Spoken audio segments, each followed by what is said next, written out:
Un cordial saludo para todos. Somos el grupo número 7 del Seminario de Investigación de la Especialización en Seguridad y Salud en el Trabajo. Mi nombre es Orlando Álvarez. Mis compañeros Lenin Suárez Medina, Zaira Lorena Puentes, Mangeli Yurley Santos y Marta Patricia Sáenz. Todos somos médicos generales y hemos decidido realizar el trabajo análisis de las condiciones de salud por el síndrome del túnel carpiano en el componente funcional, laboral y psicológico de médicos de consulta externa de las MEDIS IPS en el tercer trimestre de 2022. En cuanto a los objetivos, el principal fue determinar la relación que existe entre el síndrome de túnel carpiano y la actividad laboral, así como sus consecuencias en el personal médico de consulta externa de una IPS en la ciudad de Cúcuta durante el año 2022. A nivel específico, se evaluó la incidencia y prevalencia, se demostró las consecuencias que a nivel funcional y psicológico pueden desencadenar la patología y se diseñaron estrategias para mitigar la patología. Nuestra pregunta de investigación fue ¿cuál es la prevalencia de los signos y síntomas del síndrome de túnel carpiano en el personal médico de consulta externa de una IPS y sus posibles consecuencias a nivel laboral y emocional en el tercer trimestre del 2022?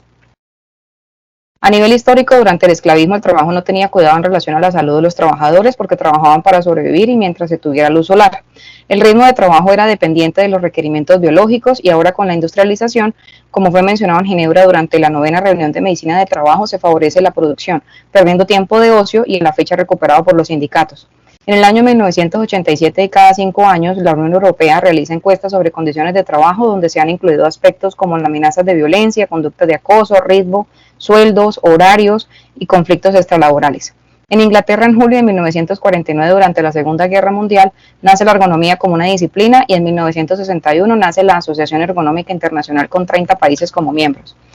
En investigativos tenemos que en Ecuador y en Bucaramanga se realizaron 2 estudios principalmente donde la afectación fue en mujeres entre los 45 y 55 años, donde presentaban como profesión oficinistas y amas de casa con parestesias y sensibilidad disminuida, teniendo como mejor resultado una cirugía inmediata.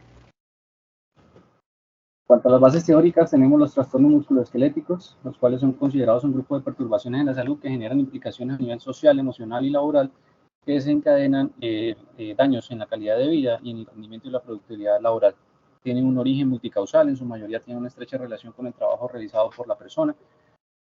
aunque las enfermedades no son causadas directamente pues, por la actividad laboral. Tienen una historia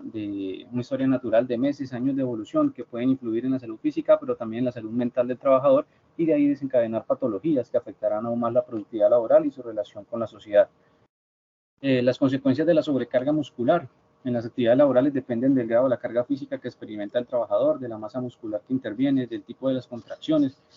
por lo que si la carga del trabajo muscular no supera la capacidad física del trabajador, el cuerpo se adaptará a la carga y se recuperará al terminar el trabajo, pero si la carga muscular es elevada, se aplicarán fuerzas excesivas, posturas inadecuadas, que producirán una fatiga crónica y que reducirá la capacidad del trabajo y la recuperación será mucho más lenta. Otros factores de riesgo que contribuyen a generar trastornos musculoesqueléticos tienen que ver con el entorno del trabajo, pues el espacio reducido, el diseño inadecuado de las herramientas obligan a tomar posturas forzadas, el calor excesivo, aumentar el cansancio general, la iluminación insuficiente y los niveles de ruido elevados van a poner el cuerpo en mayor tensión, elevando aún más los trastornos musculoesqueléticos. Otros factores como el trabajo monótono, el ritmo apresurado, la falta de autocontrol en las tareas realizadas, pocas oportunidades de interacción social con los compañeros, pues van a generar que estas patologías inclusive afecten la esfera mental y social y aumenten el riesgo tanto de estrés e inclusive generando síntomas de ansiedad y depresión. En cuanto a la salud mental, pues tenemos que es el resultado de un proceso de confrontación constante con un factor estresante.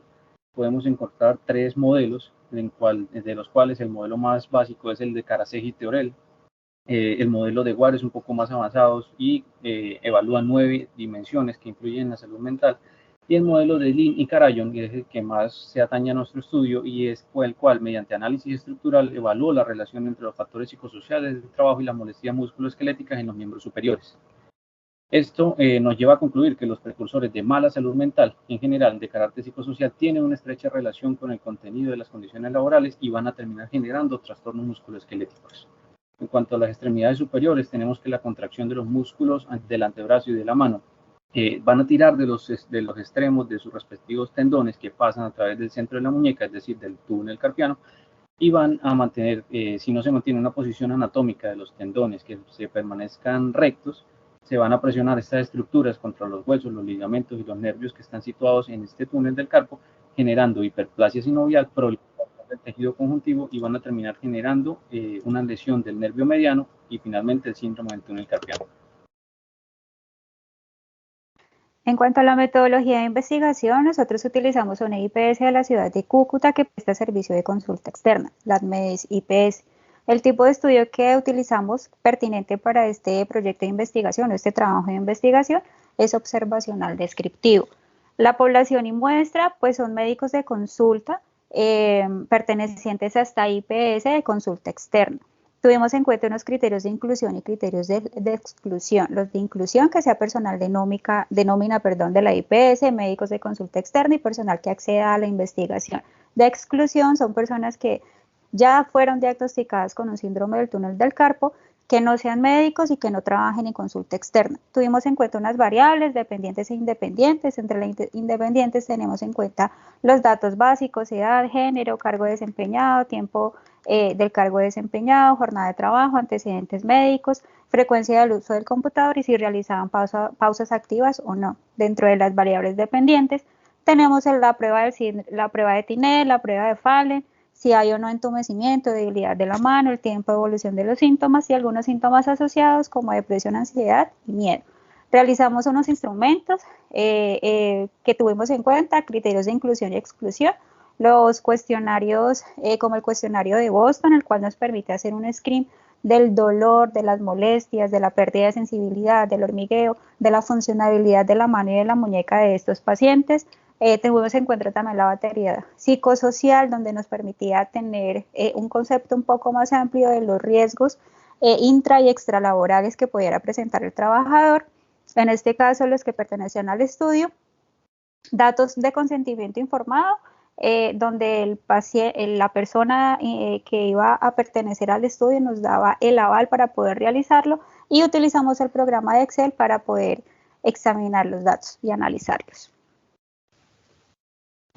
Como hipótesis planteamos y esperamos reafirmar que las actividades propias que realizan los médicos de consulta externa de la IPS la ADMEDIS tienen relación directa con la aparición del síndrome del túnel del carpo, y adicional a esto demostrar el impacto generado por las consecuencias que esta enfermedad puede desencadenar a nivel funcional y psicológico.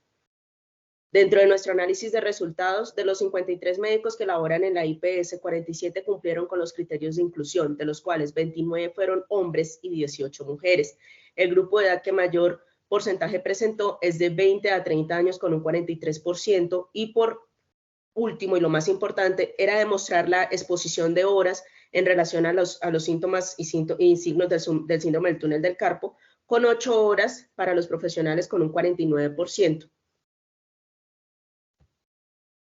En cuanto a la sensación de hormigueo en relación con el género y los factores de riesgo por grupo de género, encontramos que las mujeres manifiestan más síntomas derivados por la compresión del nervio mediano y por consecuencia están más expuestas a los factores de riesgo de carácter emocional. Por ejemplo, en cuanto a la depresión, encontramos que el 11% de las mujeres manifestó síntomas como depresión, a diferencia del 7% de los hombres, ansiedad 22% frente a la relación del 20% de los hombres y 6% para miedo en relación al 7% de los hombres. Y en cuanto a la sensación de hormigueo, las mujeres manifestaron más sensación de hormigueo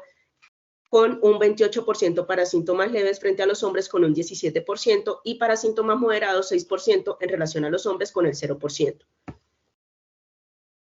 Ya por último, cruzamos la tabla de relación de horas y síntomas asociados y encontramos que de los profesionales que manifestaron síntomas, las 8 horas manifestaban 14 personas, 6 horas 2 personas,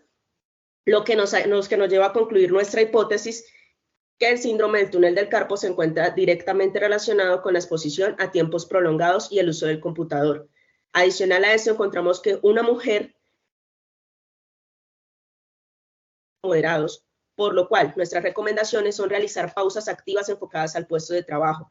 ampliar la captación y valoración de casos con síntomas leves y moderados, en este caso 1, y realizar un estudio de cada puesto de trabajo y adecuarlo ergonómicamente, y estrategias para la eliminación de los peligros y factores predisponentes identificados. Con base en eso se desarrolló unas propuestas de intervención. Esa propuesta de intervención se desarrolló unos objetivos general, disponer de una estrategia de prevención y control del síndrome del túnel del carpo para los médicos de consulta externa que permiten minimizar los riesgos en presentación de la enfermedad y el impacto de la capacidad laboral. Y en específicos como identificar a la población sujeta a estudio de acuerdo con la actividad y tiempos laborales y plantear medidas de prevención y control para los médicos de consulta externa en la IPS a estudio, lo que nos permitió diseñar medidas de prevención y control basados en la identificación de factores de riesgo y en las intervenciones que pueden implementar garantizando el bienestar de los trabajadores sin afectar el rendimiento laboral. Estas estrategias planteadas se basan en un diseño de aplicación digital, primero, que permiten pausas activas durante una duración de 2 minutos, con la verificación de la activación automática de cámaras en el computador, y es un proceso de gestión propio con gerencia de la institución. En cuanto a los espacios físicos, la generación de condiciones ambientales, como la proporción de sillas adecuadas ergonómicas, los reposapiés y el mouse ergonómico para reducir la presentación del síndrome del túnel del carpo. Y el apoyo psicológico,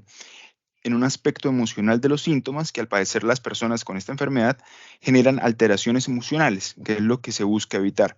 y la limitación de la capacidad laboral.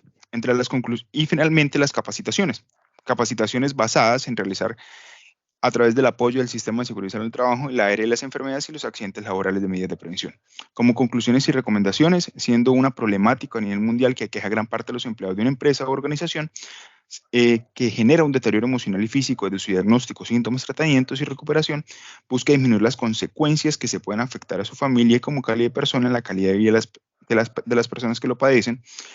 que impide la generación de incapacidades. Es necesario capacitar a todo el personal de la importancia de tomar conciencia del bienestar físico y mental de cada uno, siendo responsabilidad propia. Por ende, es fundamental las capacitaciones periódicas, tanto la ARL como el sistema de seguridad en el trabajo de la institución y el apoyo de psicología.